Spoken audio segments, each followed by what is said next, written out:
ഇന്ന് നമ്മുടെ സംസ്ഥാനത്ത് 7020 പേർക്കാണ് കോവിഡ് ബാധ സ്ഥിരീകരിച്ചത്. കോവിഡ് ബാധിച്ച് 26 പേർ മരണമടഞ്ഞു. 91,784 പേരാണ് നിലവിൽ ചികിത്സയിലുള്ളത്. 6,037 പേർക്ക് സമ്പർക്കം മൂലമാണ് രോഗബാധയുണ്ടായത്.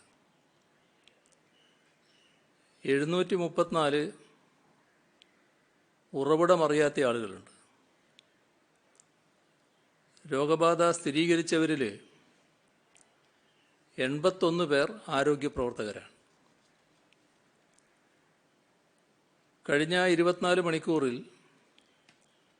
54,339 സാമ്പിളുകൾ പരിശോധന നടത്തി. 8,474 പേരാണ് രോഗമുക്തരായത്.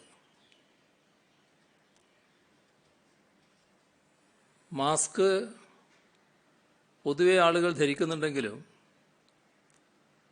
മാസ്ക് ധരിക്കാത്തവരുടെ എണ്ണവും വലിയ തോതിൽ കാണുന്നുണ്ട്. അപ്പോൾ മാസ്ക് ധരിക്കുന്നതിൻ്റെ പ്രാധാന്യം പൊതുജനങ്ങളെ ബോധ്യപ്പെടുത്താനുള്ള ക്യാമ്പയിൻ ഒന്നുകൂടി ശക്തിപ്പെടുത്തും. ശബരിമലയിൽ മണ്ഡല മകരവിളക്ക് തീർത്ഥാടന കാലം വരാനിരിക്കുകയാണ്. ദർശനത്തിന്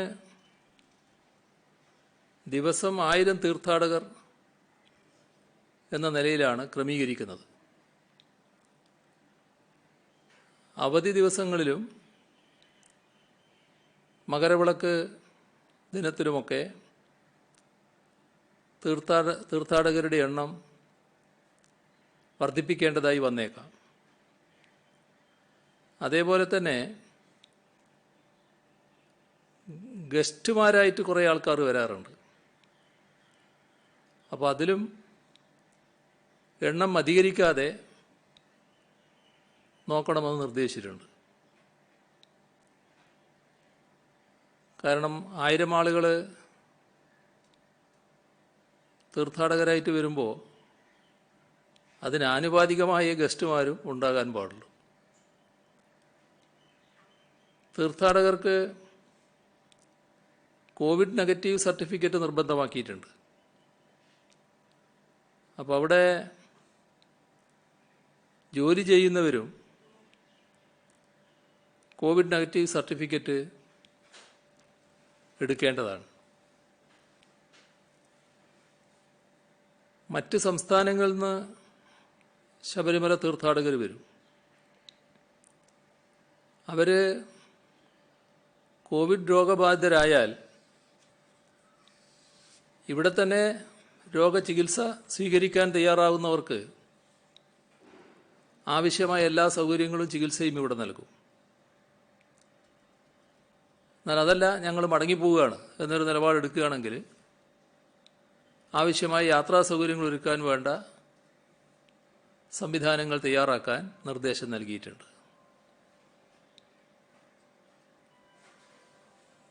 കോവിഡ് ബാധിച്ച് മരണമടയുന്നവർ ആശുപത്രിയിൽ നിന്ന് വിട്ടുകൊടുക്കുന്നതിൽ ചില കേസുകളിൽ മൃതദേഹം സംസ്കരിക്കുന്നതിൽ കാലതാമസം വരുന്നുവെന്ന് പരാതിയുണ്ടായിട്ടുണ്ട്. ഇത് സംഭവിക്കാതിരിക്കാൻ നല്ല ജാഗ്രത വേണം. ബന്ധപ്പെട്ട സംവിധാനങ്ങൾ തമ്മിലുള്ള ഏകോപനവും കൃത്യമായിട്ട് നടക്കണം. ഇപ്പോൾ ആശുപത്രി, നഗരസഭ, തദ്ദേശ സ്വയംഭരണ സ്ഥാപനങ്ങൾ ഇതെല്ലാമായിട്ടുള്ള നല്ല ഏകോപനം ഇക്കാര്യത്തിൽ സംസ്കരിക്കുന്ന കാര്യത്തിലൊക്കെ ഉണ്ടാകേണ്ടതായിട്ടുണ്ട്. അപ്പം ഇക്കാര്യത്തിൽ ബന്ധപ്പെട്ടവർക്കെല്ലാം കർശന നിർദ്ദേശം നൽകിയിട്ടുണ്ട്. സ്വകാര്യ ആശുപത്രികളിൽ 10% ബെഡുകൾ കോവിഡ് രോഗികൾക്കായി റിസർവ് ചെയ്യണമെന്ന നിർദ്ദേശത്തിന് അനുസൃതമായ നടപടികൾ ഇപ്പോൾ സ്വീകരിച്ചിട്ടുണ്ട്. തിരുവനന്തപുരം, കൊല്ലം, കോഴിക്കോട് ജില്ലകളിൽ ICU ബെഡുകളുടെ എണ്ണം വർദ്ധിച്ചിട്ടുണ്ട്. എല്ലാ ജില്ലകളിലെയും പ്രൈവറ്റ് ഹോസ്പിറ്റലുകളിലെ ICU ബെഡുകൾ എംപാനൽ ചെയ്യുന്നതിനുള്ള നടപടിക്രമങ്ങൾ പൂർത്തിയാവുകയാണ്. ടെസ്റ്റിംഗ് നിരക്ക് കൂട്ടുന്നതിൻ്റെ ഭാഗമായി എല്ലാ ജില്ലകളിലും പൊതുസ്ഥലങ്ങളിൽ കിയോസ്കുകൾ കൂടുതലായി സ്ഥാപിക്കാൻ ജില്ലാ കലക്ടർമാർക്ക് നിർദ്ദേശം നൽകിയിട്ടുണ്ട്. ഇതിനായി 167 സ്ഥലങ്ങൾ കണ്ടെത്തി. അവയിൽ 57 ഇടങ്ങളിൽ ഇതിനകം കിയോസ്കുകൾ പ്രവർത്തനം ആരംഭിച്ചു കഴിഞ്ഞിട്ടുണ്ട്. കോവിഡ് രോഗബാധിതരായവരിൽ മറ്റനാരോഗ്യമുള്ളവർ കൃത്യമായ ഇടവേളകളിൽ കോവിഡ് ടെസ്റ്റ് വീണ്ടും ചെയ്യേണ്ടത് അവരുടെ സുരക്ഷയ്ക്ക് അനിവാര്യമാണ്. ഇക്കാര്യത്തിൽ വേണ്ട ബോധവൽക്കരണം സംസ്ഥാനത്ത് നടത്തും. അതിനാവശ്യമായ ക്യാമ്പയിൻ പ്ലാൻ തയ്യാറാക്കിയിട്ടുമുണ്ട്. കോവിഡാനന്തര ചികിത്സയുടെ പ്രാധാന്യം നേരത്തെ തന്നെ പറഞ്ഞതാണ്. കോവിഡ് രോഗബാധ വന്നുപോയതിനു ശേഷം നല്ല രീതിയിലുള്ള പരിചരണം രോഗികൾക്ക് ആവശ്യമാണ്. അതിനാവശ്യമായ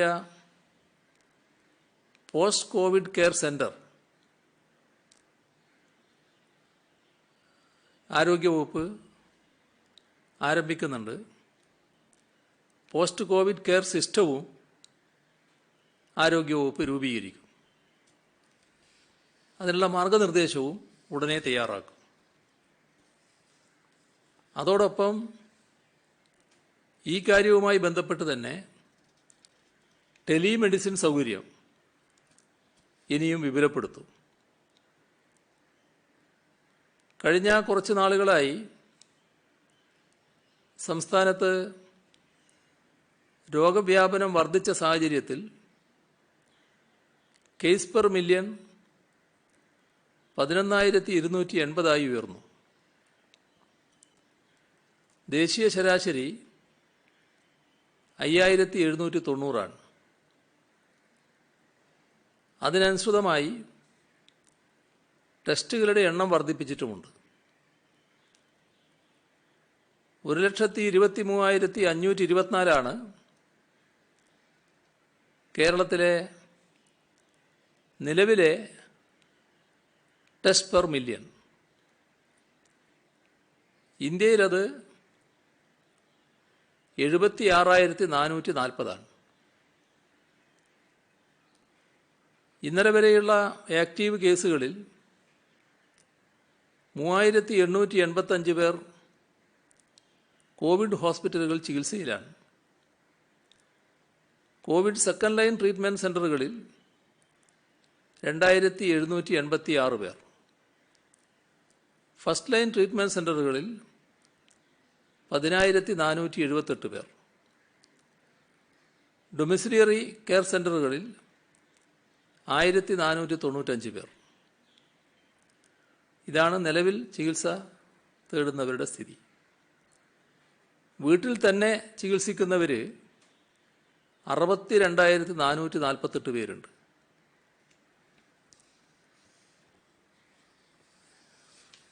സാമൂഹ്യ സുരക്ഷാ ക്ഷേമനിധി ബോർഡ് വഴിയുള്ള പെൻഷൻ വിതരണം ഇന്നലെ ആരംഭിച്ചു. സാമൂഹ്യ സുരക്ഷാ പെൻഷന് 618 ലക്ഷം രൂപയും ക്ഷേമനിധി ബോർഡ് വഴിയുള്ള പെൻഷന് 86 ലക്ഷം രൂപയും അനുവദിച്ചിട്ടുണ്ട്. മസ്റ്ററിംഗ് കഴിഞ്ഞ 50 ലക്ഷത്തിൽ പരം പേർക്ക് ഈ മാസം പെൻഷൻ ലഭിക്കും. അതാത് മാസത്തെ പെൻഷൻ അതാത് മാസം തന്നെ വിതരണം ചെയ്യും എന്ന് പ്രകടന പത്രിക വാഗ്ദാനം ചെയ്തിരുന്നു. സർക്കാർ ഈ സാമ്പത്തിക ബുദ്ധിമുട്ടുകൾക്കിടയിലും അത് നടപ്പാക്കാനാണ് ശ്രമിക്കുന്നത്. നെല്ല് സംഭരണത്തിൽ നിന്നും വിട്ടുനിന്ന സ്വകാര്യ മില്ലുടമകളുടെ സമരം പിൻവലിച്ചിട്ടുണ്ട്. അതോടെ സംഭരണം ആരംഭിച്ചു കഴിഞ്ഞു. സഹകരണ സംഘങ്ങൾ ഇതിനകം സംഭരിച്ച നെല്ല് സംസ്കരിക്കാൻ വേണ്ട സഹായം മില്ലുടമകൾ ചെയ്യും. ഒരു മാസത്തിനകം മില്ലുടമകളുടെ ആവശ്യങ്ങൾ ചർച്ച ചെയ്യും. പാലക്കാട്, ആലപ്പുഴ ജില്ലകളിലാണ് പ്രധാനമായും കൊയ്ത്ത് നടക്കുന്നത്. ഈ വർഷവും റെക്കോർഡ് വിളവാണ് പ്രതീക്ഷിക്കുന്നത്. 2018 പ്രളയം വരുത്തിവെച്ച നാശനഷ്ടങ്ങളിൽ പ്രധാനമാണ് നമ്മുടെ ജൈവ വൈവിധ്യനാശം. പമ്പാ നദിയുടെ ഇരുകരകളിലും സമൃദ്ധമായി ഉണ്ടായിരുന്ന ജൈവ വൈവിധ്യം അപ്പാടെ നഷ്ടപ്പെട്ടു. നഷ്ടപ്പെട്ടവയെല്ലാം പുനരുജ്ജീവിപ്പിക്കൽ അസാധ്യമാണ്. എങ്കിലും കഴിയുന്നത്ര എണ്ണം പുനരുജ്ജീവിപ്പിച്ച് പമ്പാ നദിയെ സംരക്ഷിക്കുന്നതിനാണ് റീബിൽഡ് കേരള ഇനീഷ്യേറ്റീവിൻ്റെ ഭാഗമായി സംസ്ഥാന ജൈവ വൈവിധ്യ ബോർഡിൻ്റെ നേതൃത്വത്തിൽ പമ്പ നദീതീര ജൈവ വൈവിധ്യ പുനരുജ്ജീവന പദ്ധതി നടപ്പിലാക്കുന്നത്. ഈ പദ്ധതിക്ക് കഴിഞ്ഞ ദിവസം തുടക്കം കുറിച്ചു. പ്രകൃതിയുമായി ബന്ധപ്പെട്ടുള്ള പുനരുജ്ജീവന പ്രവർത്തനങ്ങൾ അവ നടത്തുന്ന പ്രദേശത്തിൻ്റെ ഭൂപ്രകൃതിക്കും ആവാസ വ്യവസ്ഥക്കും യോജിച്ച രീതിയിലായിരിക്കണമെന്ന് പ്രളയത്തെ തുടർന്ന് UN നടത്തിയ പഠനത്തിൽ വ്യക്തമാക്കുന്നുണ്ട്. ഇത് ഉൾക്കൊണ്ടുകൊണ്ടാണ് പമ്പാ നദീതീര ജൈവ വൈവിധ്യ പുനരുജ്ജീവന പദ്ധതി നടപ്പിലാക്കുന്നത്. പമ്പാ നദീതീരത്ത് ജൈവ വൈവിധ്യ ശോഷണം കൂടുതലായി സംഭവിച്ചിട്ടുള്ള ഇലന്തൂർ, കോയിപ്പുറം, റാന്നി ബ്ലോക്ക് പഞ്ചായത്തുകളിൽ ഉൾപ്പെട്ട ചെറുകോൽ, കോഴഞ്ചേരി, അയിരൂർ, റാന്നി, പഴവങ്ങാടി, അങ്ങാടി, പെരുന്നാട്, വടശ്ശേരിക്കര, വെച്ചുച്ചിറ, നാറാണമൂഴി ഇങ്ങനെ 10 ഗ്രാമപഞ്ചായത്തുകളിലാണ് പദ്ധതി നടപ്പാക്കുന്നത്.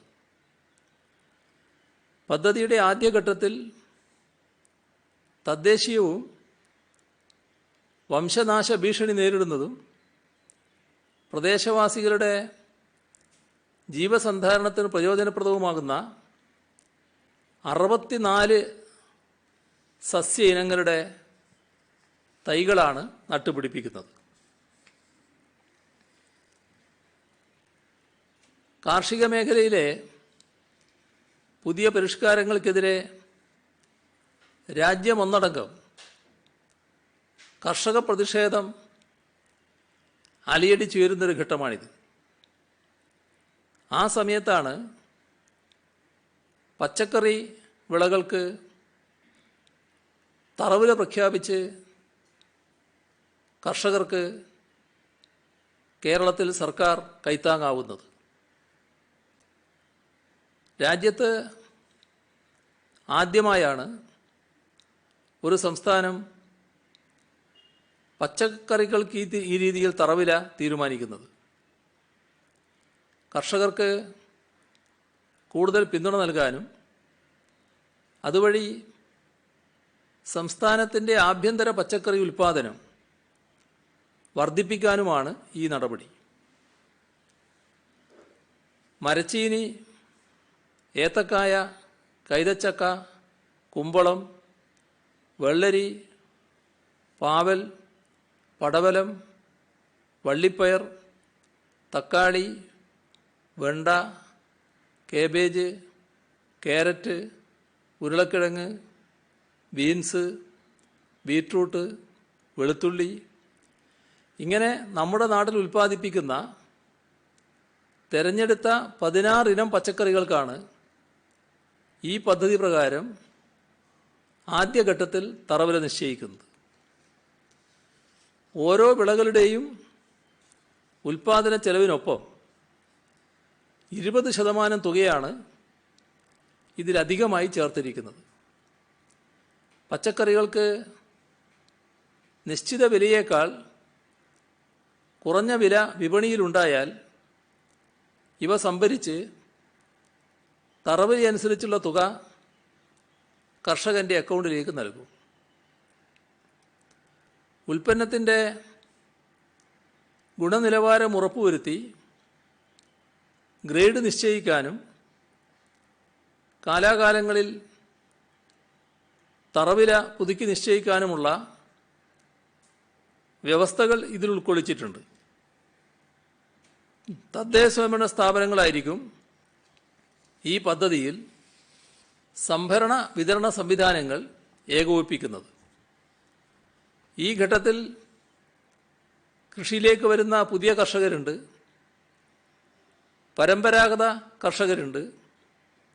അവർക്കെല്ലാം കാർഷിക വൃത്തിയുമായി മുന്നോട്ടു പോകാനുള്ള കരുത്തും ധൈര്യവും പകരുന്നതായിരിക്കും ഈ പദ്ധതി. കൊല്ലം തുറമുഖത്ത് പുതുതായി നിർമ്മിച്ച multipurpose passenger come cargo terminal കഴിഞ്ഞ ദിവസം നാടിന് സമർപ്പിക്കുകയുണ്ടായി. കേരളത്തിലെ 17 ചെറുകിട തുറമുഖങ്ങളുടെയും അടിസ്ഥാന സൗകര്യ വികസനത്തിൽ പ്രത്യേക ശ്രദ്ധ പതിപ്പിക്കുവാൻ സർക്കാരിന് കഴിഞ്ഞിട്ടുണ്ട്. യാത്രാ കപ്പലില്ലാത്തപ്പോൾ കാർഗോ കപ്പലുകൾ തീരത്തേക്ക് അടുപ്പിക്കാൻ കഴിയും വിധം ഉള്ള വിവിധോദ്ദേശ ടെർമിനലാണിത്. കൊല്ലവും ലക്ഷദ്വീപുമായുള്ള ബന്ധം മെച്ചപ്പെടുത്തുന്നതിനും ഇതുപകരിക്കും. ഇതോടെ നിലവിൽ വിഴിഞ്ഞം തുറമുഖത്ത് നടക്കുന്ന കപ്പലിലെ ക്രൂ ചേഞ്ച് സംവിധാനം കൊല്ലം തുറമുഖത്തും ലഭ്യമാകും. ഈ ടെർമിനൽ യാഥാർത്ഥ്യമായതോടെ മിനിക്കോയ് കൊല്ലം വിനോദസഞ്ചാര കടൽപ്പാതക്കും സാധ്യത തെളിഞ്ഞിരിക്കുകയാണ്. തുറമുഖത്തെ ഷിപ്പിംഗ് പ്രവർത്തനങ്ങൾ സുഗമമാക്കുന്നതിനായി നിർമ്മിച്ച 2 പുതിയ മോട്ടോർ ട്രക്കുകളും നാടിന് സമർപ്പിച്ചു. 3,26,00,000 രൂപ ചെലവഴിച്ചാണ് ധ്വനി മിത്ര എന്നീ ടഗുകൾ നിർമ്മിച്ചിട്ടുള്ളത്. ഇതിൽ ഓരോന്നിനുമാണ് 3,26,00,000 രൂപ. ഇതിലൊരെണ്ണം കൊല്ലം തുറമുഖത്തായിരിക്കും, മറ്റൊന്ന് ബേപ്പൂർ തുറമുഖത്തുമാണ് ഉണ്ടാവുക. കേരള പോലീസ് ഹൗസിംഗ് സഹകരണ സംഘം അതിലെ അംഗങ്ങൾക്കും അവരുടെ ആശ്രിതർക്കും വേണ്ടി ആരംഭിക്കുന്ന കെയർ പ്ലസ് എന്ന ചികിത്സാ സഹായ പദ്ധതി കഴിഞ്ഞ ദിവസം ഉദ്ഘാടനം ചെയ്തു. ഒരു ഇൻഷുറൻസ് കമ്പനിയെയും ആശ്രയിക്കാതെ പോലീസ് ഉദ്യോഗസ്ഥർക്കും അവരുടെ ജീവിത പങ്കാളിക്കും കുട്ടികൾക്കും വർഷം തോറും 3 ലക്ഷം രൂപയുടെ ചികിത്സാ സംരക്ഷണം ഉറപ്പാക്കുന്ന ഈ പദ്ധതി കേരളത്തിലെ മുഴുവൻ പോലീസ് സേനാംഗങ്ങൾക്കും ഏറെ ഉപകാരപ്രദമാവുമെന്ന കാര്യം ഉറപ്പാണ്. സംസ്ഥാനത്തെ സർക്കാർ ഉന്നത വിദ്യാഭ്യാസ സ്ഥാപനങ്ങളിലെ 47 പുതിയ കെട്ടിടങ്ങൾ വീഡിയോ കോൺഫറൻസ് വഴി കഴിഞ്ഞ ദിവസം ഉദ്ഘാടനം ചെയ്തു. കുസാറ്റ് കണ്ണൂർ, MG, കാലിക്കറ്റ് സർവകലാശാലകളിലെ നിർമ്മാണം പൂർത്തിയാക്കിയ ഓരോ പദ്ധതികൾ, IHRDയുടെ കീഴിലുള്ള 9 സ്ഥാപനങ്ങൾ, അസാപ്പിന് കീഴിലെ 3 കമ്മ്യൂണിറ്റി സ്കിൽ പാർക്കുകൾ, കോളേജ് വിദ്യാഭ്യാസ വകുപ്പിന് കീഴിലുള്ള 15 ആർട്സ് ആൻഡ് സയൻസ് കോളേജുകൾ,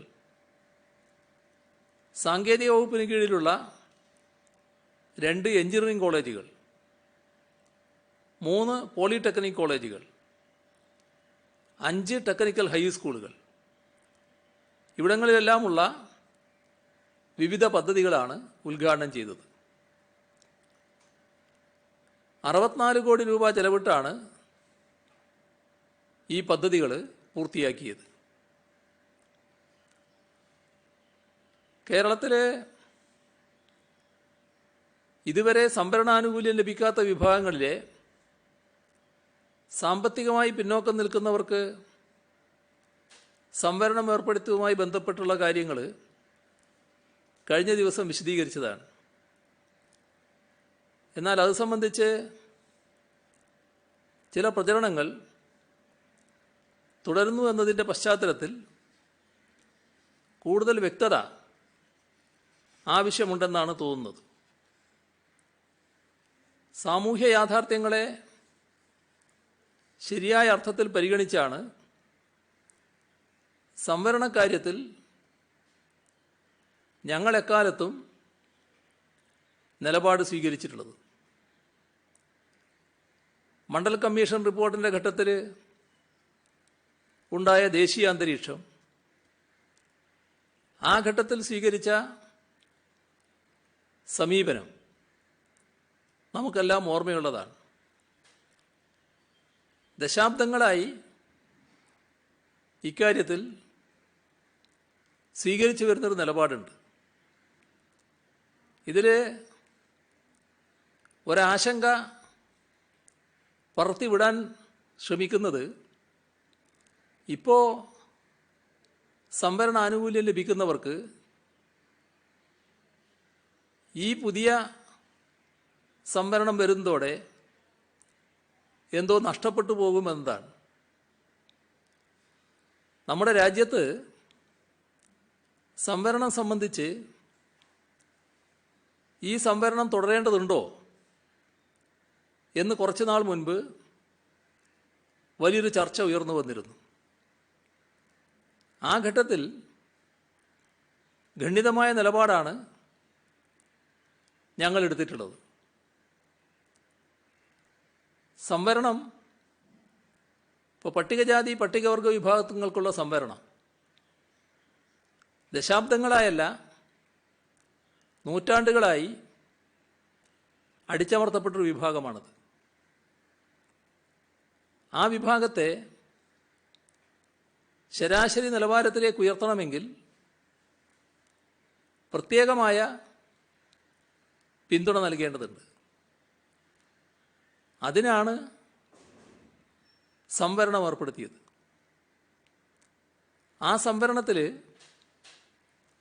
കാലം കുറച്ചായി ഇനിയത് തുടരേണ്ടതുണ്ടോ എന്ന ചർച്ചയായിരുന്നു ദേശീയ തലത്തിൽ തന്നെ ചിലർ ഉയർത്താൻ നോക്കിയത്. അതിനെതിരെ ശക്തമായ നിലപാട് സ്വീകരിക്കുകയും സംവരണം തുടരേണ്ടതാണെന്ന നിലപാട് ഞങ്ങൾ എടുക്കുകയും ചെയ്തു. ദശാബ്ദങ്ങൾക്ക് മുൻപ് തന്നെ നമ്മുടെ രാജ്യത്ത് വേറൊരു പ്രശ്നം നാം ചർച്ച ചെയ്തു. ഈ സംവരണം തുടരണം. പട്ടികജാതി പട്ടികവർഗ വിഭാഗങ്ങൾക്കുള്ള സംവരണം മാത്രമല്ല, പിന്നോക്ക വിഭാഗങ്ങൾക്കുള്ള സംവരണമുണ്ട്. ആ സംവരണവും തുടരട്ടെ. പിന്നോക്ക വിഭാഗത്തിൻ്റെ സംവരണ കാര്യത്തിൽ ക്രീമി ലെയർ നടപ്പാക്കപ്പെട്ടതോടെ പിന്നോക്ക വിഭാഗത്തിലെ സമ്പന്ന വിഭാഗം സംവരണ ആനുകൂല്യത്തിന് അർഹരല്ലാതായി. എന്നാൽ ആ കാര്യത്തിൽ ആ സമയത്ത് തന്നെ ഒരു കാര്യം ഞങ്ങൾ ഉന്നയിക്കുകയുണ്ടായി. ക്രിമി ലെയറിൽപ്പെട്ടവർ സംവരണത്തിന് അർഹത വേണ്ടതില്ല എന്നത് ശരിയായ നിലപാട് തന്നെയാണ്. എന്നാൽ സംവരണപ്രകാരം ഉദ്യോഗാർത്ഥികളെ തിരഞ്ഞെടുക്കുമ്പോൾ ഉദ്യോഗാർത്ഥികൾ ആവശ്യമായത്ര എണ്ണം ഈ സംവരണ വിഭാഗത്തിൽ നിന്ന് ലഭിച്ചില്ല എങ്കിൽ അത് സമുദായത്തിൻ്റെ കാര്യമാണ്. ആ സമുദായത്തിൽ നിന്ന് ആവശ്യമായത്ര ആളുകളെ ലഭിച്ചില്ലെങ്കിൽ ഈ മാറ്റി നിർത്തപ്പെട്ട ക്രിമി ലെയർ വിഭാഗത്തിൽ അർഹതയുള്ളവരുണ്ടെങ്കിൽ അവർക്ക് നിയമനം നൽകേണ്ടതാണ് എന്ന് ഞങ്ങൾ ആ ഘട്ടത്തിൽ തന്നെ പറഞ്ഞു. അപ്പോൾ സംവരണത്തെക്കുറിച്ചുള്ള ഞങ്ങളുടെ കാഴ്ചപ്പാട് എന്തായിരുന്നു എന്ന് വ്യക്തമാക്കാനാണ് ഇതൊക്കെ ഞാനിപ്പോൾ സൂചിപ്പിക്കുന്നത്. അതേസമയം അന്ന് നാം വിളിച്ച മുന്നോക്ക വിഭാഗത്തിലെ പരമദരിദ്രരായ ആളുകൾ, സാമ്പത്തികമായി പിന്നോക്കം നിൽക്കുന്നവർ, അവർക്ക് സംവരണം ഒരു 10% സംവരണമെങ്കിലും അനുവദിക്കണം എന്നൊരഭിപ്രായം പൊതുവായി രൂപം കൊണ്ടു. ഞങ്ങളതിനെ അനുകൂലിച്ചവരായിരുന്നു, ശക്തമായി അനുകൂലിച്ചതാണ്. ഈ കേരളത്തിൽ ഒരു ഘട്ടത്തിൽ, ഇപ്പോഴല്ല, ദശാബ്ദങ്ങൾക്ക് മുൻപ് ഒരു തെരഞ്ഞെടുപ്പ് ഇതൊരു പ്രധാന വിഷയവുമായിരുന്നു. ഞങ്ങൾ ഈ നിലപാടിനെ എതിർത്തുകൊണ്ട് ചില രംഗത്ത് വന്നിരുന്നു. ഞങ്ങൾ പറഞ്ഞത്, ഈ പറയുന്ന കാര്യം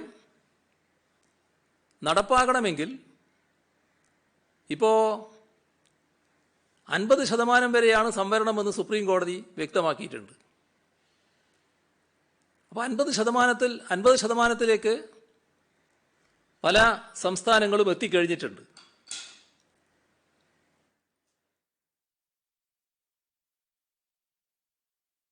സാഹചര്യത്തിൽ ഭരണഘടനാ ഭേദഗതിയിലൂടെ മാത്രമേ ഇത് നടപ്പാക്കാൻ പറ്റൂ. ഇതിനൊരു ഭരണഘടനാ ഭേദഗതി ആവശ്യമാണ് എന്നും ഞങ്ങൾ ആ ഘട്ടത്തിൽ പറഞ്ഞു. ഈ 10% സംവരണം നൽകണം, നടപ്പാക്കുന്നതിന് ഭരണഘടനാ ഭേദഗതി വേണം. ഇതായിരുന്നു ഞങ്ങളുടെ നിലപാട്. പിന്നീട് കേരളം പൊതുവിലെന്ന് പറയുമ്പോൾ LDFും UDFും ആണല്ലോ ഇവിടെ പ്രധാനം. UDFിൻ്റെ പ്രകടന പത്രികയിലും അത് സ്ഥാനം പിടിച്ചു. ഞങ്ങൾ ഈ കഴിഞ്ഞ പ്രകടന പത്രികയിൽ ഇതേ കാര്യം ഒന്നുകൂടി എടുത്തു പറഞ്ഞു. ആദ്യഘട്ടത്തിലൊരു അവസരം കിട്ടിയത് ദേവസ്വം രംഗത്താണ്. അപ്പോൾ ദേവസ്വം ബോർഡ് വഴിയുള്ള നിയമനത്തിൽ അവിടുത്തെ പ്രത്യേക സാഹചര്യം വെച്ച് ഇത് നടപ്പാക്കാനുള്ളൊരു അവസരം ലഭിച്ചു. ഞങ്ങളത് നടപ്പാക്കി. രാജ്യത്ത് ഇത് നടപ്പാക്കുന്നതിൻ്റെ ഭാഗമായി ഭരണഘടനാ ഭേദഗതി വന്നു. ആ ഭരണഘടനാ ഭേദഗതി അനുസരിച്ച് ഇപ്പോൾ രാജ്യത്താകെ ഇത്തരമൊരു ഭേദഗതി അല്ലെങ്കിൽ ഇത്തരത്തിലൊരു സംവരണ നയം വന്നിരിക്കുകയാണ്. അത് നമ്മുടെ സംസ്ഥാനം നടപ്പാക്കുന്ന രീതിയാണ് ഇപ്പോൾ വന്നിട്ടുള്ളത്. ഇതിൽ ഏറ്റവും രസാവഹമായിട്ടുള്ള കാര്യം, ഇതിൽ ചിലർ തെറ്റിദ്ധരിച്ചുകൊണ്ട് എതിർക്കാൻ തയ്യാറാകുന്നുണ്ട്. അത് പാവപ്പെട്ടവർ തങ്ങളുടെ സംവരണാവകാശം ഇല്ലാതായി പോകുമോ എന്നൊരു ആശങ്കയിലാണത്. അവരോട് എനിക്ക് പറയാനുള്ളത്, അങ്ങനെ തെറ്റിദ്ധരിക്കപ്പെട്ടവരോട് എനിക്ക് പറയാനുള്ളത്, ഇന്ന് നിലവിലുള്ള സംവരണാവകാശം ആരുടേതും ഹനിക്കപ്പെടില്ല. ഒരു നേരിയ ശതമാനം പോലും ഹനിക്കപ്പെടില്ല. അപ്പോൾ ആ ഒരു ആശങ്കക്കും അടിസ്ഥാനമില്ല. അതേസമയം ഇന്നിനെതിരെ വലിയ തോതിൽ ചന്ദ്രഹാസം വിളക്കി വരുന്ന ഒരു പാർട്ടിയെ നാം കാണുന്നുണ്ട്. അത് ഇന്ത്യൻ യൂണിയൻ മുസ്ലിം ലീഗ് എന്ന പാർട്ടിയാണ്. അവരുടെ പേരിൻ്റെ ആദ്യ ഭാഗം ഇന്ത്യൻ യൂണിയനാണ്. ഈ ഇന്ത്യൻ യൂണിയനിൽ മുസ്ലിമിന് എല്ലാവർക്കും സംവരണാവകാശമുള്ള സംസ്ഥാനങ്ങൾ എത്രയുണ്ട്? നമ്മുടെ കേരളമല്ലാതെ എവിടെയാണ് ചൂണ്ടിക്കാണിക്കാനുള്ളത്? കേരളം വിട്ടാലുള്ള അവസ്ഥ എന്താ? ചെറിയൊരു വിഭാഗം ചിലയിടത്ത് സംവരണത്തിന് അർഹതയുള്ളവരാണ്. മഹാഭൂരിഭാഗം സംവരണത്തിന് അർഹതയില്ലാത്തവരാണ്. യഥാർത്ഥത്തിൽ നമ്മൾ ഈ മുന്നോക്കത്തിലെ സാമ്പത്തികമായി പിന്നോക്കം നിൽക്കുന്നവർ എന്ന് പറയുന്നതിന് പകരം സംവരണേതര വിഭാഗത്തിലെ സാമ്പത്തികമായി പിന്നോക്കം നിൽക്കുന്നവർ എന്നാണ് പറയേണ്ടത്. നമ്മളെ പ്രയോഗത്തിൽ അങ്ങനൊരു മാറ്റം വരുത്തേണ്ടതായിട്ടുണ്ട് എന്നാണ് എനിക്ക് തോന്നുന്നത്. ഈ രാജ്യത്താകെ ഉള്ള മുസ്ലിമിനെ എടുത്താൽ കേരളം ഒഴിച്ചുള്ള മറ്റുള്ളിടങ്ങളിൽ മഹാഭൂരിഭാഗം പേര് സംവരണേതര വിഭാഗമാണ്. ആ സംവരണേതര വിഭാഗത്തിൽപ്പെട്ടവർക്കും ഈ ആനുകൂല്യം ലഭിക്കും. ഹിന്ദുക്കളിലെ മുന്നോക്ക വിഭാഗത്തിലുള്ളവരുണ്ട്, നമ്മുടെ ക്രൈസ്തവരിലെ മുന്നോക്ക വിഭാഗത്തിൽപ്പെട്ടവരുണ്ട്, മറ്റെല്ലാ മതസ്ഥരിലെയും മുന്നോക്ക വിഭാഗത്തിൽപ്പെട്ടവരുണ്ട്, ഒരു മതത്തിലും പെടാത്തവരുണ്ട്. അങ്ങനെയും ഒരു കൂട്ടർ നമ്മുടെ രാജ്യത്തുണ്ട്. ജാതിയും മതവും ഇല്ലാത്തൊരു വിഭാഗമുണ്ട്. അവരും ഈ പറയുന്ന ആനുകൂല്യം ലഭിക്കാൻ അർഹതയുള്ളവരായിട്ട് മാറും. അപ്പൊ ഇത് ഒരു പുതിയ കാര്യമാണ്. ആ പുതിയൊരു വിഭാഗത്തിനാണ് ഇത് ലഭിക്കുന്നത്. അത് ഏറ്റവും പാവപ്പെട്ടവർക്ക് ലഭിക്കണമെന്നാണ് നാം കണ്ടിട്ടുള്ളത്. പാവപ്പെട്ടവർക്ക് ലഭിക്കുന്നതിന് ഉതകുന്ന മാനദണ്ഡങ്ങളാണ് നമ്മൾ സംസ്ഥാനത്ത് നിശ്ചയിച്ചിട്ടുള്ളത്. അതിലെന്തെങ്കിലും അപാകതയുണ്ടെങ്കിൽ അത് ചൂണ്ടിക്കാണിച്ചാൽ നമുക്ക് പരിശോധിക്കാം. പക്ഷെ ഈ വിഭാഗത്തിന് സംവരണത്തിന് അർഹതയില്ല എന്നൊരു നിലപാട് സ്വീകരിക്കരുത്. കാരണം അവർ മഹാപാവപ്പെട്ടവരാണ്. ആ പാവപ്പെട്ടവർക്ക് ഇപ്പോൾ ഭരണഘടനാ ഭേദഗതിയിലൂടെ സംവരണത്തിന് അർഹത വന്നിരിക്കുന്നു. അതാണ് നമ്മൾ നടപ്പാക്കാൻ ശ്രമിച്ചിട്ടുള്ളത്. അതിൽ തെറ്റിദ്ധാരണ ഉണ്ടാക്കാൻ ശ്രമിക്കുന്നത് നല്ലതല്ല എന്നാണ് അതുമായി ബന്ധപ്പെട്ട് എനിക്ക് ചൂണ്ടിക്കാണിക്കാനുള്ളത്. ഇത്രയും കാര്യങ്ങളാണ് ഇപ്പോൾ ഇന്ന് പങ്കിടാനുള്ളത്.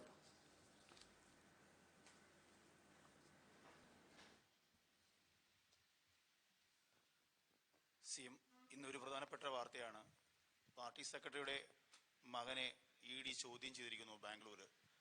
എന്താണ് അക്കാര്യത്തിൽ സർക്കാരിന്റെ നിലപാട്, താങ്കളുടെ ധാർമ്മികമായ നിലപാട്? അല്ല, നമുക്ക് ഈ കോവിഡുമായി ബന്ധപ്പെട്ട എന്തെങ്കിലും ചോദ്യം ഉണ്ടെങ്കിൽ അത് കഴിഞ്ഞിട്ട് പിന്നെ ഇത്തരം കാര്യങ്ങളിലേക്ക് പോകാമല്ലോ. അതുമായി ബന്ധപ്പെട്ട എന്തെങ്കിലും ഉണ്ടോ ചോദ്യം? പക്ഷേ ഇപ്പോൾ CM ഇന്ന് ഏറ്റവും പ്രധാനപ്പെട്ടത് അങ്ങയുടെ മുൻ പ്രിൻസിപ്പൽ സെക്രട്ടറിയുടെ അറസ്റ്റും പാർട്ടി സെക്രട്ടറിയുടെ മകന്റെ ഇതുണ്ടോന്നാണ്. മറ്റു കാര്യങ്ങൾ എടുക്കാം നമുക്ക്. ഇങ്ങനെ കോവിഡുമായി ബന്ധപ്പെട്ട എന്തെങ്കിലും ചോദ്യം ഉണ്ടോ നിങ്ങൾക്ക്? അതാണ് ഞാൻ ചോദിക്കുന്നത്. നേരത്തെ CM ഒരു വാർത്താ സമ്മേളനത്തിൽ തിരുവനന്തപുരം ജില്ലയിലെ കോവിഡ് രോഗികളുടെ എണ്ണം കുറഞ്ഞു വരുന്നത് സംബന്ധിച്ച് പറഞ്ഞിരുന്നത് ഇവിടുത്തെ ഉദ്യോഗസ്ഥരുടെയും പൊതുജനങ്ങളുടെയും പ്രത്യേകിച്ച് പോലീസ് എല്ലാവരുടെയും സംയുക്തമായ ശക്തമായ ഇടപെടലിന്റെ ഭാഗമാണെന്ന് പറഞ്ഞിരുന്നു. ഇന്നിപ്പോ താങ്കൾ ബോധവൽക്കരണം ശക്തിപ്പെടുത്തുമെന്ന് പറയുന്നുണ്ട്. അപ്പം ഈ രോഗികൾ വർദ്ധിച്ചു വരുന്ന മലപ്പുറം പോലുള്ള ജില്ലകളിൽ എന്തെങ്കിലും പ്രത്യേകമായ രീതിയിലുള്ള ഇടപെടലിന് ഈ തിരുവനന്തപുരം ജില്ലയിലെ ബേസ് ചെയ്തിട്ടുള്ള തരത്തിലുള്ള ഇടപെടലിന് എന്തെങ്കിലും സാധ്യത ഉണ്ടോ, ആലോചന നടക്കുന്നുണ്ടോ? എല്ലാ സ്ഥലത്തും ഒരേ തരത്തിലുള്ള ഇടപെടൽ തന്നെയാണ് നമ്മൾ ഉദ്ദേശിച്ചിട്ടുള്ളത്. അതിൻ്റെ ഭാഗമായിട്ടുള്ള ഇടപെടൽ നടന്നുകൊണ്ടിരിക്കുകയാണ്. ഇപ്പോൾ നമ്മുടെ സംസ്ഥാനത്ത് ഫലപ്രദമായി നടക്കുന്നൊരു കാര്യം ഈ സെക്ടറൽ മജിസ്ട്രേറ്റുമാരുടെ ഇടപെടലാണ്. സെക്ടറൽ മജിസ്ട്രേറ്റുമാരും പോലീസും കൂടി ചേർന്നുകൊണ്ടുള്ള പ്രവർത്തനം നടക്കുന്നുണ്ട്. അതിലൂടെ വലിയ വ്യാപകമായ പ്രവർത്തനങ്ങൾ, ബോധവൽക്കരണം നടത്താനാണ് ഉദ്ദേശിക്കുന്നത്. അതിൻ്റെ നടപടിയുണ്ട് തെറ്റായ രീതികൾ വന്നാൽ. എന്നാൽ അതോടൊപ്പം ബോധവൽക്കരണ പരിപാടിയും നമുക്ക് നല്ല നിലക്ക് നടത്തേണ്ടതായിട്ടുണ്ട്. അതാണ് ഉദ്ദേശിക്കുന്നത്. CM, ഈ ചില സ്വകാര്യ ആശുപത്രികൾ ഇപ്പം മറ്റ് ചികിത്സയ്ക്ക് ചെന്നാൽ പോലും ആന്റിജൻ ടെസ്റ്റ് നിർബന്ധമാണെന്ന് പറയുന്നു. ആ ആന്റിജൻ ടെസ്റ്റ് എടുക്കുന്ന ആന്റിജൻ ടെസ്റ്റിന്റെ 3 ദിവസത്തെ വാലിഡിറ്റി മാത്രമേ ഉള്ളൂ. അടുത്ത ദിവസം വീണ്ടും ഡോക്ടറെ കാണാൻ ചെല്ലുമ്പോൾ വീണ്ടും ആന്റിജൻ ടെസ്റ്റ് എടുക്കേണ്ട ഒരു സ്ഥിതിയാണുള്ളത്. അങ്ങനെ രോഗികളെ ഏതാണ്ട് ചൂഷണം ചെയ്യുന്ന ഒരു വിധത്തിലേക്ക് ചില ആശുപത്രികളിലെങ്കിലും മാറുന്നുണ്ട്. അത് തീർത്തും ആരോഗ്യ രംഗത്തുള്ളൊരു പ്രശ്നമാണ്. കാരണം നമുക്ക് ഈ ടെസ്റ്റ് നടത്തേണ്ടതില്ല എന്ന് ചില അനുഭവത്തിൻ്റെ അടിസ്ഥാനത്തിൽ പറയാൻ പറ്റില്ല. നമ്മൾ വിചാരിക്കാതെ ചിലർക്ക് പോസിറ്റീവ് ആകുന്ന പ്രശ്നമുണ്ട്. അപ്പോൾ അതുമായി ബന്ധപ്പെട്ട് ഈ ഒരു പ്രശ്നം ആരോഗ്യ മേഖലയുടെ ശ്രദ്ധയിൽപ്പെടുത്തുക. അങ്ങനെയാണ് അതിന് പരിഹാരം കാണാൻ പറ്റുക എന്ന് നോക്കാം. അപ്പോൾ ഇനി നമുക്ക് മറ്റു കാര്യങ്ങളില്ലാന്ന് തോന്നുന്നു ഇതുമായി ബന്ധപ്പെട്ടുണ്ടോ? ഒരു കാലത്തിന് ശേഷം വീണ്ടും സമരങ്ങൾ, ആൾക്കൂട്ട സമരങ്ങൾ തുടരുന്ന ഒരു സാഹചര്യം കഴിഞ്ഞ 2 ദിവസമായിട്ടുണ്ട്. അതിനെ നിയന്ത്രിക്കുന്നതിന് വേണ്ടി എന്തെങ്കിലും നടപടികൾ സ്വീകരിക്കുന്നുണ്ടോ? അല്ല, സാധാരണ നിലക്ക് നമ്മുടെ സംസ്ഥാനത്ത് ഇപ്പോൾ നിലവിൽ 5 ആളിൽ കൂടുതൽ ചേരാൻ പാടില്ല എന്നിപ്പോൾ തന്നെ നിലവിലുള്ളതാണ്. പിന്നെ 144 എല്ലാ ജില്ലകളിലും ബാധകമായി നിൽക്കുകയാണ്. അത് ഈ 31 വരെ ബാധകമായ അവസ്ഥയിലാണ് ഇപ്പം നിൽക്കുന്നത്. പക്ഷേ അതൊന്നും തങ്ങൾക്ക് ബാധകമല്ല എന്നൊരു കൂട്ടർ പരസ്യമായിട്ട് പറയുന്നുണ്ട്. ഇതാണ് നേരത്തെ ഞാൻ പറഞ്ഞിരുന്ന കാര്യം. അത് നാടിൻ്റെ നില വെച്ചുകൊണ്ട് നല്ലതല്ല എന്ന് അവർ മനസ്സിലാക്കണം. മാത്രമല്ല, വളരെ തെറ്റിദ്ധാരണാജനകമായ വർത്തമാനം പറയുകയാണ്. ഞങ്ങൾ സമരം നടത്തുമ്പോൾ ഈ എണ്ണം കൂട്ടിക്കാണിക്കുന്നു, എല്ലാത്തപ്പോൾ എണ്ണം കുറച്ച് കാണിക്കുന്നു. എത്ര അബദ്ധമായിട്ടുള്ളൊരു കാര്യമാണത്. നമ്മളാരെങ്കിലും ഈ പോസിറ്റീവായവരുടെ എണ്ണം കൂട്ടിക്കാണിക്കുകയും കുറച്ച് കാണിക്കുകയും ചെയ്യുകയാണോ? അങ്ങനെയൊരു നിലയുണ്ട്. ഉള്ള കാര്യങ്ങൾ അതേപോലെ കാണിക്കുന്നതല്ലേ. അപ്പോൾ നമ്മുടെ നാട്ടിലുള്ള യാഥാർത്ഥ്യം ഇന്നിപ്പോൾ പൂർണ്ണമായി ആശ്വസിക്കാൻ കഴിയുന്ന വകയിലല്ല. അങ്ങനെ ഒരു സ്ഥിതിയിലേക്ക് നമ്മൾ എത്തിയിട്ടില്ല. വല്ലാതെ വർദ്ധിക്കുന്നില്ല എന്നൊരവസ്ഥയുണ്ട്. അത് വസ്തുതയാണ്. പക്ഷേ നല്ല എണ്ണം തന്നെയാണ് ഇപ്പോഴും ഉള്ളത്. ഞാൻ പറഞ്ഞല്ലോ നേരത്തെ ടെസ്റ്റ് പോസിറ്റിവിറ്റി റേറ്റിൻ്റെ ഒരു കാര്യം. അപ്പോൾ അത്തരമൊരു ഘട്ടത്തിൽ ഇതിൻ്റെ ഭാഗമായി പാലിക്കേണ്ട ജാഗ്രത ഇല്ലാതാക്കുന്ന ഒരു സമീപനവും ഉത്തരവാദപ്പെട്ടവരുടെ ഭാഗത്ത് ഉണ്ടാകരുത് എന്നാണ് എനിക്ക് ഈ ഘട്ടത്തിലും അഭ്യർത്ഥിക്കാനുള്ളത്. 144 പ്രഖ്യാപിച്ചിരിക്കുന്നത് ഒക്ടോബർ 31 അർദ്ധരാത്രി അവസാനിക്കും. അത് വീണ്ടും ദീർഘിപ്പിക്കുന്നുണ്ടോ? എന്താണ് അക്കാര്യത്തിൽ സർക്കാരിന്റെ തീരുമാനം? അല്ല, ഇന്നത്തെ ഒരു സാഹചര്യം വെച്ചാൽ നമ്മുടെ സംസ്ഥാനത്ത് പൂർണ്ണമായി പഴയൊരു നില പുനഃസ്ഥാപിക്കപ്പെട്ടു, ഒന്നും ആശങ്കയ്ക്കൊരു അടിസ്ഥാനവും ഇല്ലാത്ത അവസ്ഥയായി എന്ന് പറയാൻ പറ്റില്ല. മറ്റു കാര്യങ്ങൾ ആലോചിക്കേണ്ടതാണ്. ഇപ്പോൾ ഒന്നും പറയാൻ പറ്റില്ല. CM നേരത്തെ ചോദിച്ചത്, അങ്ങയുടെ മുൻ പ്രിൻസിപ്പൽ സെക്രട്ടറി M. ശിവശങ്കരൻ ഇപ്പോൾ സ്വർണ്ണക്കടത്തുമായി ബന്ധപ്പെട്ട കേസിൽ പ്രതി ചേർത്ത് അറസ്റ്റിലായിരിക്കുകയാണ്. അതിൽ പ്രധാനപ്പെട്ട ഈ അറസ്റ്റിന് അപ്പുറത്തേക്ക് സ്വർണം നയതന്ത്ര ബാഗേജ് പിടിച്ചപ്പോൾ, കസ്റ്റംസ് പിടിച്ചപ്പോൾ ഇടപെട്ടു, വിളിച്ചു എന്നുള്ള കാര്യം ശിവശങ്കർ സമ്മതിച്ചു എന്നുള്ളത് അറസ്റ്റ് മെമ്മോയിൽ വന്നിരിക്കുകയാണ്. നേരത്തെ ഈ ഒരു വിളിയെക്കുറിച്ച് ചോദ്യം ചോദിച്ചപ്പോൾ അങ്ങ് അത് ആരോപണങ്ങളെ പൂർണ്ണമായും തള്ളി പറയായിരുന്നു. ഇപ്പോൾ പുറത്തു വന്ന വിവരങ്ങൾ ഈ അറസ്റ്റ് എത്രത്തോളം ഗൗരവമേറിയതാണ്? ഇതുമായി ബന്ധപ്പെട്ട് മറ്റെന്തെങ്കിലും ചോദ്യം ഉണ്ടെങ്കിൽ അതെല്ലാം കൂടി ചേർത്തിട്ട് പറയാം. അതാ നല്ലത്. ചിലപ്പോൾ ചിലർ ഇതിൻ്റെ തുടർച്ചയായ ചോദ്യങ്ങൾ ഉണ്ടാവും. അപ്പം അങ്ങനെയുള്ളതെല്ലാം വന്നോട്ടെ. അങ്ങനെ ചേർത്ത് ചോദിച്ചേക്കാം. ഇതുപോലെ സമാന സംഭവം ഉണ്ടായപ്പോൾ സോളാർ കേസ് സമയത്ത് ധാർമ്മികത ഉയർത്തിക്കാട്ടി അന്നത്തെ മുഖ്യമന്ത്രി രാജിവെക്കണമെന്ന് താങ്കൾ പറഞ്ഞിട്ടുണ്ടായിരുന്നു.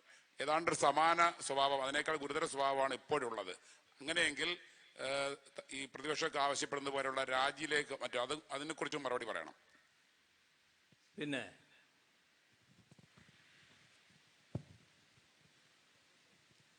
CMI ബാംഗ്ലൂരു ലഹരി മരുന്ന് കേസിൽ വിനീഷ് കൊടിയേരിയെ എൻഫോഴ്സ്മെന്റ് ഡയറക്ടറേറ്റ് ഇന്ന് അറസ്റ്റ് ചെയ്തിട്ടുണ്ട്. ശിവശങ്കറുമായി ബന്ധപ്പെട്ട വേറെ എന്തെങ്കിലും ചോദ്യം ഉണ്ടോ? എന്താ അവസ്ഥ? CMI അന്വേഷണം നേരിട്ട് 120 ദിവസം കഴിഞ്ഞപ്പോഴാണ് ED ഇത്തരത്തിൽ ഒരു രേഖ കോടതിയിൽ കൊടുക്കുന്നത്. ശിവശങ്കർ ഈ സ്വർണം നയതന്ത്ര ബാഗേജ് വിട്ടുകൊടുക്കാൻ വേണ്ടി ഇടപെട്ടു തരത്തിലുള്ള രേഖ ED കൊടുക്കുന്നത് ഈ ഘട്ടത്തിലാണ്. അന്വേഷണം ഇപ്പോഴും ശരിയായ ദിശയിലാണെന്ന് CM കരുതുന്നുണ്ടോ? കേന്ദ്ര ഏജൻസികൾ CM ഇപ്പോഴും പൂർണ്ണമായ വിശ്വാസം വെച്ച് പുലർത്തുകയാണോ? ഈ സ്വർണ്ണക്കടത്ത് കേസുമായി ബന്ധപ്പെട്ടുള്ള അന്വേഷണം ശിവശങ്കറിൽ എത്തുന്നത് ഡോളർ കടത്തിയെന്ന ഒരു കേസിലെ ബന്ധപ്പെട്ടാണ് ഇപ്പോൾ പ്രതി ചേർക്കപ്പെട്ടിരിക്കുന്നത്.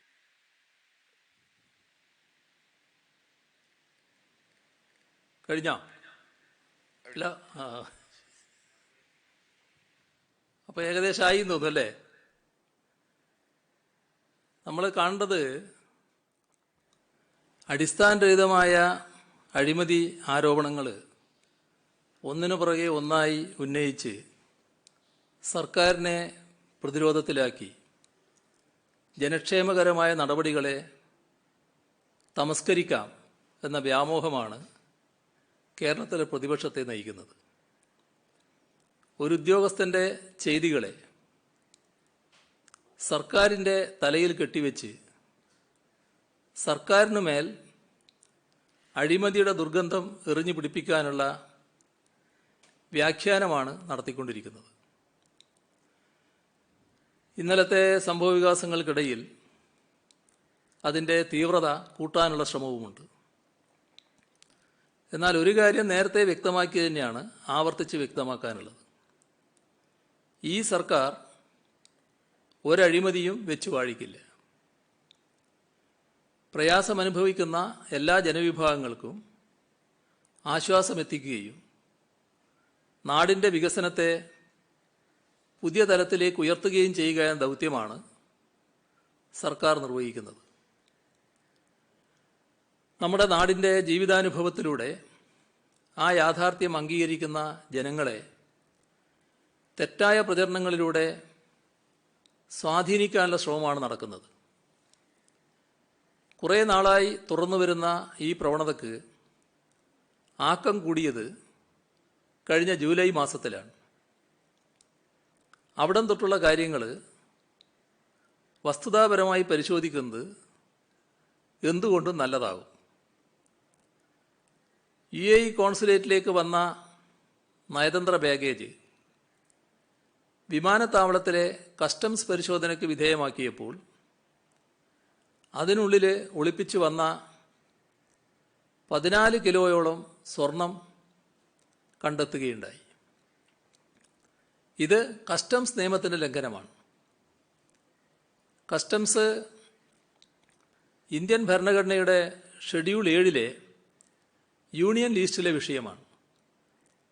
മറ്റൊരർത്ഥത്തിൽ രാജ്യാതിർത്തി കടന്നു വരുന്ന സാധന സാമഗ്രികൾക്ക് നിയമപ്രകാരമുള്ള ഡ്യൂട്ടി അടച്ചിട്ടുണ്ടോ ഇല്ലയോ എന്ന് പരിശോധിച്ച് ഉറപ്പുവരുത്തേണ്ട ഉത്തരവാദിത്വം കേന്ദ്ര സർക്കാരിൻ്റെ ധനമന്ത്രാലയത്തിനാണ്. കസ്റ്റംസ് ഉദ്യോഗസ്ഥർ അവരുടെ ജോലിയുടെ ഭാഗമായി നടത്തിയ പരിശോധനയിലാണ് ഡ്യൂട്ടി അടക്കാതെ കടത്തിക്കൊണ്ടുവരാൻ ശ്രമിച്ച സ്വർണം കണ്ടെത്തിയത്. ഇതിൽ കോൺസൽ ജനറൽ കാര്യാലയവുമായി ബന്ധപ്പെട്ട ചിലരെ പ്രതി ചേർത്ത് കസ്റ്റംസ് കേസെടുക്കുകയും അറസ്റ്റ് രേഖപ്പെടുത്തുകയും ചെയ്തിട്ടുണ്ട്. ഇതിലൊരു പ്രതിയുമായി കേരള കേഡറിലെ IAS ഉദ്യോഗസ്ഥനായ M. ശിവശങ്കറിന് ബന്ധമുണ്ട് എന്ന വിവരം ലഭിച്ചപ്പോൾ തന്നെ സർക്കാർ ഇടപെട്ടു. മുഖ്യമന്ത്രിയുടെ ഓഫീസിൽ പ്രിൻസിപ്പൽ സെക്രട്ടറിയായും IT സെക്രട്ടറിയായും സേവനമനുഷ്ഠിച്ചു വന്ന ശിവശങ്കറിനെ അടുപ്പമുണ്ടായിരുന്നുവെന്ന് കണ്ടപ്പോൾ തന്നെ അദ്ദേഹത്തെ പദവിയിൽ നിന്നും മാറ്റി. ചീഫ് സെക്രട്ടറി നേതൃത്വത്തിൽ പ്രാഥമിക അന്വേഷണം നടത്തി ശിവശങ്കറിനെ സസ്പെൻഡ് ചെയ്യുകയും ചെയ്തു. വകുപ്പ് തല അന്വേഷണം നടക്കുന്നുമുണ്ട്. ഈ സംഭവത്തിൽ സംസ്ഥാന സർക്കാരിനെ കുറ്റപ്പെടുത്താനുള്ള ഒന്നുമില്ല. ആദ്യം പ്രചരിപ്പിച്ചത് ഡ്യൂട്ടി അടക്കാതെ കടത്തിക്കൊണ്ടുവന്ന സ്വർണം വിട്ടുകിട്ടാനായി സംസ്ഥാന സർക്കാരിലെ ഉദ്യോഗസ്ഥൻ കസ്റ്റംസ് ഉദ്യോഗസ്ഥരിൽ സ്വാധീനം ചെലുത്തിയെന്നാണ്.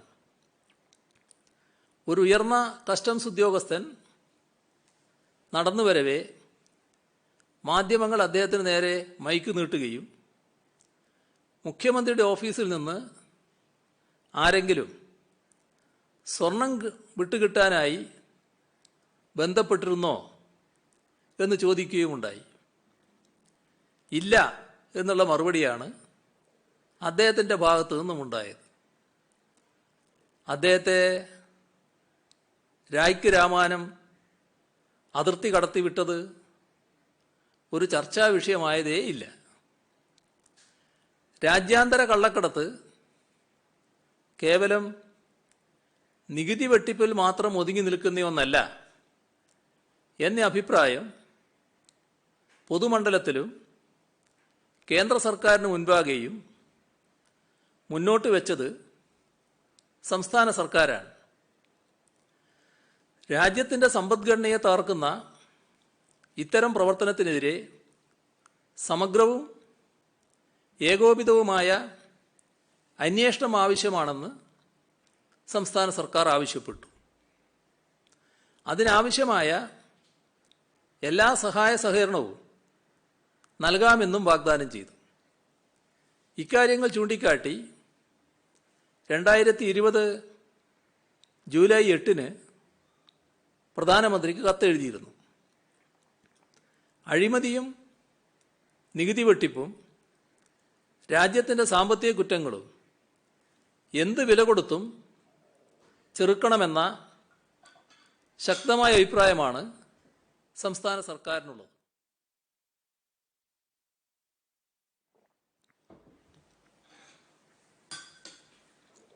ഇതിനായി നാട്ടിൽ നിലനിൽക്കുന്ന നിയമങ്ങൾക്കനുസൃതമായി കേസെടുക്കുകയും ഇത്തരം കൃത്യങ്ങളിൽ ഏർപ്പെടുന്നവരെ നീതിന്യായ കോടതികൾക്ക് മുന്നിൽ കൊണ്ടുവരണമെന്നുമാണ് സംസ്ഥാന സർക്കാർ ആവശ്യപ്പെട്ടത്. ഇവിടെ മുൻകാലങ്ങളിലെ പോലെ നിയമത്തിനതീതമായി മനസാക്ഷിയെ കോടതിയുടെ സ്ഥാനത്ത് പ്രതിഷ്ഠിക്കാൻ ഈ സർക്കാർ തയ്യാറായില്ല. അവിടെയാണ് അഴിമതിയുടെ സമീപനത്തിൽ മുൻ UDF സർക്കാരും ഇപ്പോഴത്തെ LDF സർക്കാരും തമ്മിലുള്ള കാതലായ വ്യത്യാസം. സ്വർണ്ണക്കടത്ത് കേസിൽ പ്രതി ചേർക്കപ്പെട്ട സ്വപ്നപ്രഭ സുരേഷ് KSITILന്റെ പ്രോജക്റ്റായ സ്പേസ് പാർക്കിൽ കരാറടിസ്ഥാനത്തിൽ ജോലി ചെയ്തിരുന്നു. സംഭവം പുറത്തു വന്ന ഉടനെ അവരുടെ കരാർ സേവനം അവസാനിപ്പിച്ചു. അവരുടെ ബിരുദത്തെപ്പറ്റിയുണ്ടായ ആരോപണങ്ങളിൽ പരാതി ലഭിച്ച ഉടനെ ക്രൈം കേസ് രജിസ്റ്റർ ചെയ്ത് അന്വേഷണം ആരംഭിക്കുകയും ചെയ്തു. ധനകാര്യ അന്വേഷണ വിഭാഗം 2011 മുതലുള്ള IT മേഖലയിലെ എല്ലാ നിയമനങ്ങളും ക്രമത്തിലാണോ എന്ന കാര്യത്തിൽ വിശദമായ പരിശോധന നടത്തി വരികയുമാണ്. കേന്ദ്ര സർക്കാരിൻ്റെ കസ്റ്റംസ് ആക്ടിൻ്റെ ലംഘനം നടക്കുകയും അത് വെളിച്ചത്ത് വരികയും അതിൽ കസ്റ്റംസ് വകുപ്പ് നടപടി സ്വീകരിക്കുകയും ചെയ്ത ഒരു കേസിനെ എത്ര വക്രീകരിച്ചാണെങ്കിലും സംസ്ഥാന സർക്കാരിൻ്റെയും മുഖ്യമന്ത്രിയുടെ ഓഫീസിൻ്റെയും തലയിൽ കെട്ടിവെക്കാനാണ് പ്രതിപക്ഷവും മറ്റു ചിലരും ശ്രമിക്കുന്നത്. ഇതിനായി കസ്റ്റംസ് അന്വേഷണത്തിൽ ഇടപെട്ടുവെന്ന് ആദ്യഘട്ടത്തിൽ പൊളിഞ്ഞു വീണ അസത്യത്തെ വീണ്ടും വേഷം കെട്ടി എഴുന്നള്ളിക്കുകയാണ്. ഇപ്പോൾ കസ്റ്റംസ്, എൻഫോഴ്സ്മെന്റ് ഡയറക്ടറേറ്റ്, CBI, ആദായനികുതി വകുപ്പ് എന്നിവർ വിവിധ കേസുകൾ അന്വേഷിക്കുന്നുണ്ട്. അന്വേഷണം അതിൻ്റെ വഴിക്ക് സ്വതന്ത്രമായി നടക്കട്ടെ എന്ന അഭിപ്രായമാണ് സർക്കാരിന്. ഇതിൽ ഒരേ ഏജൻസി CBI സംസ്ഥാന സർക്കാരിൻ്റെ ലൈഫ് മിഷനിലെ അറിയപ്പെടാത്ത ഉദ്യോഗസ്ഥർ എന്ന പേര് പ്രതിപട്ടികയിൽ ചേർത്ത് എറണാകുളത്തെ കോടതി മുൻപാകെ FIR രജിസ്റ്റർ ചെയ്തപ്പോൾ സർക്കാരിന് നിയമോപദേശം തേടേണ്ടി വന്നു. ലഭ്യമായ നിയമോപദേശം സംസ്ഥാന സർക്കാരിൻ്റെ ലൈഫ് മിഷൻ ഇക്കാര്യത്തിൽ വിദേശ സംഭാവന നിയന്ത്രണ നിയമം 2010 ലംഘിച്ചിട്ടില്ല എന്നാണ്. ഇതിനെ തുടർന്നാണ് ബഹുമാനപ്പെട്ട ഹൈക്കോടതി മുൻപാകെ ക്രിമിനൽ മിസേലിനിയസ് ഹർജി സർക്കാർ ഫയൽ ചെയ്യുകയും ബഹുമാനപ്പെട്ട ഹൈക്കോടതി 2020 ഒക്ടോബർ 13 പുറപ്പെടുവിച്ച ഇടക്കാല ഉത്തരവിൽ ലൈഫ് മിഷനെതിരെയുള്ള അന്വേഷണം 2 മാസത്തേക്ക് സ്റ്റേ ചെയ്യുകയും ചെയ്തു. ശരിയായ ദിശയിലുള്ള അന്വേഷണത്തെ സർക്കാർ ഒരിക്കലും എതിർത്തിട്ടില്ല. എന്നാൽ നിയമത്തിൻ്റെ പരിധി വിട്ട് ഏതെങ്കിലും അന്വേഷണത്തിൻ്റെ ദിശ മാറിയാൽ അതിൽ നിയമപരമായ പരിഹാരം തേടുന്നതിന് എന്ത് പാകപ്പിഴയാണുള്ളത് എന്ന് ആർക്കും ഇതേവരെ പറയാൻ കഴിഞ്ഞിട്ടില്ല. ഒരു കാര്യം വ്യക്തമാക്കാൻ ഞാൻ ആഗ്രഹിക്കുകയാണ്. ഈ സർക്കാർ അധികാരത്തിൽ വരുന്നതിന് മുൻപ് ശിവശങ്കറിനെ എനിക്ക് പരിചയമുണ്ടായിരുന്നില്ല. സർക്കാർ വരുമ്പോൾ ചുമതലകൾ നൽകാൻ ഉദ്യോഗസ്ഥരെ അന്വേഷിച്ചു. ആ ഘട്ടത്തിൽ മുന്നിൽ വന്ന പേരുകളിലൊന്നാണ് അത്. നേരത്തെ വ്യത്യസ്ത ചുമതലകളിൽ പ്രവർത്തിച്ച IAS ഉദ്യോഗസ്ഥനെ മുഖ്യമന്ത്രിയുടെ ഓഫീസിലേക്ക് നിർദ്ദേശിക്കപ്പെട്ടപ്പോൾ സംശയിക്കാനൊന്നും ഉണ്ടായിരുന്നില്ല. വിവിധ സർക്കാരുകളുടെ കാലത്ത് മുഖ്യമന്ത്രിയുടെ ഓഫീസുകളിൽ IAS ഉദ്യോഗസ്ഥരെ നിയോഗിക്കാറുണ്ട്. ഈ സർക്കാർ വരുമ്പോൾ മുഖ്യമന്ത്രിയുടെ പ്രിൻസിപ്പൽ സെക്രട്ടറി എന്ന നിലയിൽ അന്ന് ആഭ്യന്തര വകുപ്പിൻ്റെ കൂടി ചുമതലയുണ്ടായിരുന്ന നളിനി നെറ്റോ IASനെയാണ് നിയമിച്ചത്. ശിവശങ്കറിനെ ഓഫീസർ ഓൺ സ്പെഷ്യൽ ഡ്യൂട്ടിയായി നിയമിച്ചു. നളിനി നെറ്റോ ചീഫ് സെക്രട്ടറി ആയപ്പോൾ VS സെന്തിൽ IAS ആണ് മുഖ്യമന്ത്രിയുടെ പ്രിൻസിപ്പൽ സെക്രട്ടറി ആയത്. ശിവശങ്കർ സെക്രട്ടറി സ്ഥാനത്തായിരുന്നു. പിന്നീട് പ്രൊമോഷൻ വന്നപ്പോഴാണ് പ്രിൻസിപ്പൽ സെക്രട്ടറി പദവി ലഭിച്ചത്. മുഖ്യമന്ത്രിയുടെ ഓഫീസിൻ്റെ ഭാഗമായി പ്രവർത്തിക്കുന്ന ആളുകളെല്ലാം വിശ്വസ്തരാണ്. അവിശ്വാസത്തിൻ്റെ പ്രശ്നം പ്രത്യേക കാരണങ്ങളില്ലാതെ ഉദിക്കുന്നില്ല. വിവിധ ചുമതലകളിലിരുന്ന ഉദ്യോഗസ്ഥന നിലയിലാണ് കണ്ടെത്തലുണ്ടായത്.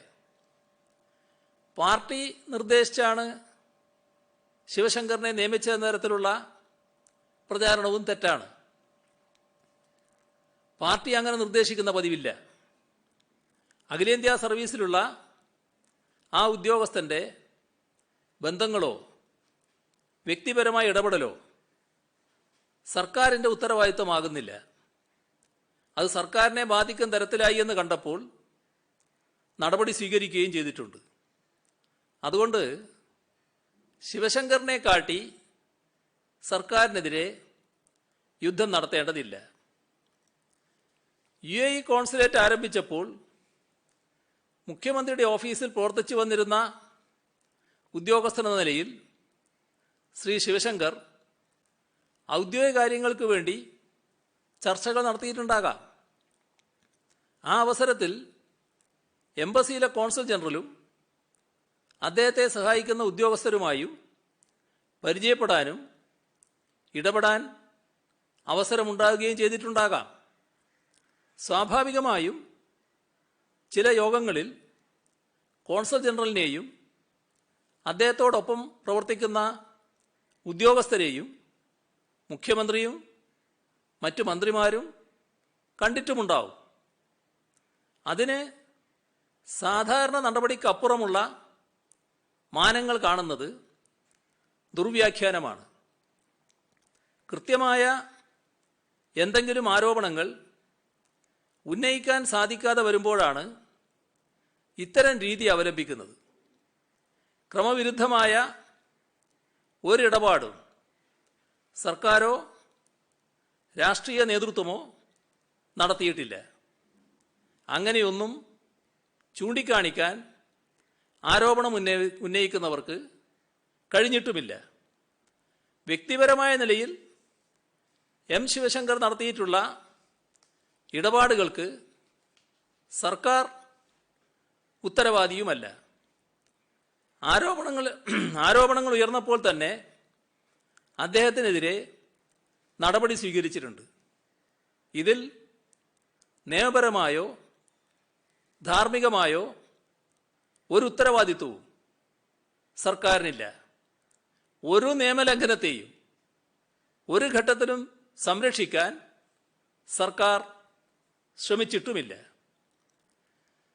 കേരളത്തിലെ ജനസംഖ്യയുടെ 9% ജനങ്ങൾ വിദേശ രാജ്യങ്ങളിൽ തൊഴിലിനായി പോയിട്ടുള്ള പ്രവാസികളാണ്. ഇതിൽ 22 ലക്ഷത്തോളം ആളുകൾ ഗൾഫ് രാജ്യങ്ങളിലാണ്. അതിലെ പ്രമുഖ രാജ്യമായ UAE കോൺസുലേറ്റ് തിരുവനന്തപുരത്ത് 2016 ആരംഭിക്കുന്നത്. ഇന്ത്യയോടും വിശിഷ്യ കേരളത്തോടും സവിശേഷ സൗഹൃദമുള്ള രാജ്യമാണ് UAE. അവർ നടത്തുന്ന ചടങ്ങുകളിൽ ക്ഷണം ലഭിച്ചാൽ സ്വീകരിക്കുക എന്ന സ്വാഭാവികമായ സമീപനമാണ് സർക്കാർ സ്വീകരിച്ചിട്ടുള്ളത്. 2017 UAE ഭരണാധികാരി ഇയർ ഓഫ് ഗിവിംഗ് ആയി പ്രഖ്യാപിച്ചിട്ടുണ്ടായിരുന്നു എന്നാണ് കോൺസുൽ ജനറൽ ഒരു ചടങ്ങിൽ പ്രസംഗിച്ചത്. കേരളത്തിൽ മാത്രമല്ല, രാജ്യത്തിൻ്റെ ഇതര ഭാഗങ്ങളിലും ഈന്തപ്പഴം വിതരണം ചെയ്യപ്പെട്ടിട്ടുണ്ട്. കേരളത്തിൽ മാത്രം വിതരണം ചെയ്താണെന്നാണ് നമ്മൾ ധരിക്കുന്നത്. എന്നാൽ രാജ്യത്തിൻ്റെ മറ്റു ഭാഗങ്ങളിലും വിതരണം ചെയ്തിട്ടുണ്ട്.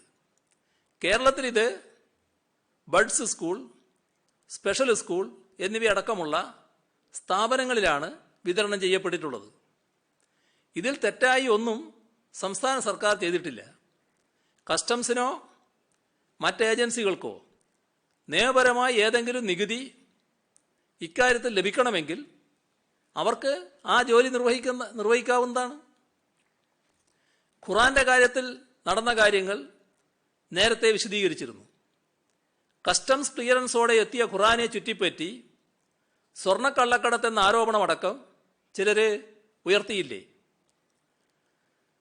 കേന്ദ്ര ഏജൻസികളെ കേന്ദ്രത്തിലെ ഭരണകക്ഷി രാഷ്ട്രീയമായി ദുരുപയോഗം ചെയ്യുന്നു എന്ന ആരോപണം ഇന്നും ഇന്നലെയും തുടങ്ങിയതല്ല. കോൺഗ്രസ് സർക്കാർ ഇക്കാര്യത്തിൽ വളരെയധികം ആരോപണങ്ങൾ നേരിട്ടിട്ടുണ്ട്. അതിലോട്ടിപ്പോൾ കടക്കുന്നില്ല. എന്നാൽ നിലവിലെ സാഹചര്യത്തിൽ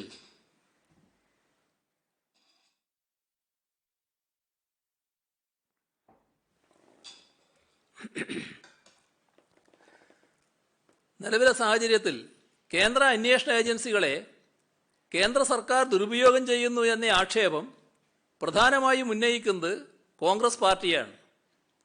കോൺഗ്രസ് അധ്യക്ഷ ശ്രീമതി സോണിയാഗാന്ധി ഇതുമായി ബന്ധപ്പെട്ട് ഹിന്ദുസ്ഥാൻ ടൈംസിൽ ഒക്ടോബർ 26 എഴുതുകയുണ്ടായി.